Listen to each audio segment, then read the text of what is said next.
Hello, my name is Amos Tarfa. I'm a medical physicist and math and science education specialist or consultant. I also write math and science curriculum.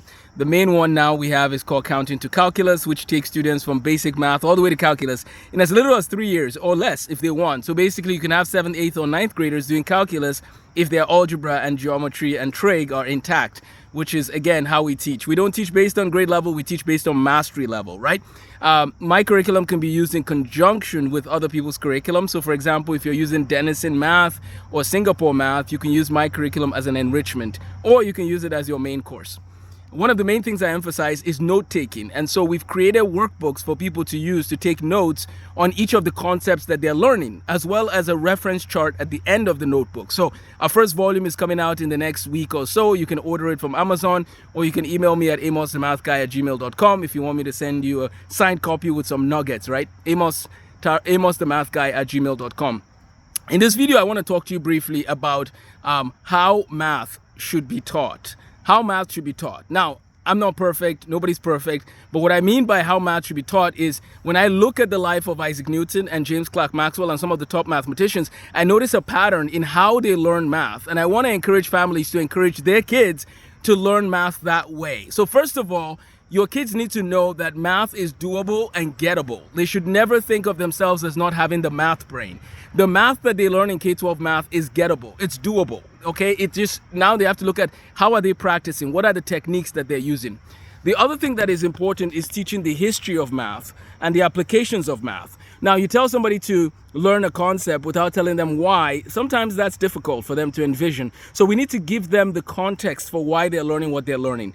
And if it's a topic in pure mathematics that doesn't have any immediate application to their lives right now, let them know that as well. And then it's not just about, at that point, it's all about perseverance and character growth, because they don't know why they're learning the material they're learning, but they should still apply themselves to the material, right? That's perseverance and delayed gratification. So you could use math to teach life skills. Okay, now this is the other important part of what I want to talk about in this video, math history. So I study math history and I write things in the history of math in some of my work. And one of the things that I found is that understanding the history of math gives you a depth and a new vision and understanding like never before.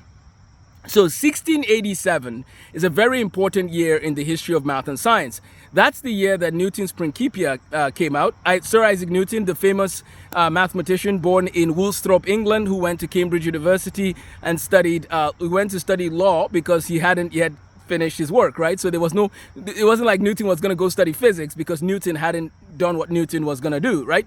And so Newton went from about 1661 to 1666. There was a plague in England in 1664, in the 1660s. And so Newton went home. It was during this time that he discovered a lot of things like the law of gravitation and so on. He publishes his book in 1687, right? And what you find is that Newton had read some other people's work before he did what he did. Who are some of these people that influenced the work of Newton? One of them is a man by the name of René Descartes. So you have René Descartes, you have Blaise Pascal, you have Pierre de Fermat, you have Galileo. Like, they had lived before Newton. And so Newton has all these people that have, come before him: Kepler, Galileo, Copernicus, and the mathematicians I listed, Fermat, Pascal, and Descartes. And they affect some of the work that he does, right, in advancing their theories and the works and the things they're working on. For example, the Copernican revolution had come about 100 years prior to Newton. Understanding the context there, we now see why his work in 1687 is very important, right? So the historical context will help your students to get a better understanding of why is calculus here? Why did Newton and Leibniz discover the calculus, right? Now, there are other people involved in calculus beyond just Newton and Leibniz. There's Euler, there's Maclaurin, there's all these other people we can talk about later. So where do we go from here?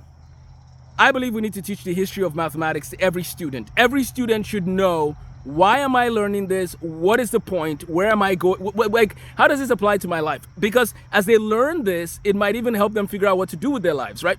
So Counting to Calculus, the historical perspective, is a course that I'm going to be offering online. Like, I already do a lot of that on my YouTube channel, Counting to Calculus, but I also want to offer it in person. So if you live in Flint, Tyler, Texas area, reach out to amosthemathguy@gmail.com, and I would love to teach you the history of math from the days of Abraham to the present. Have a blessed day.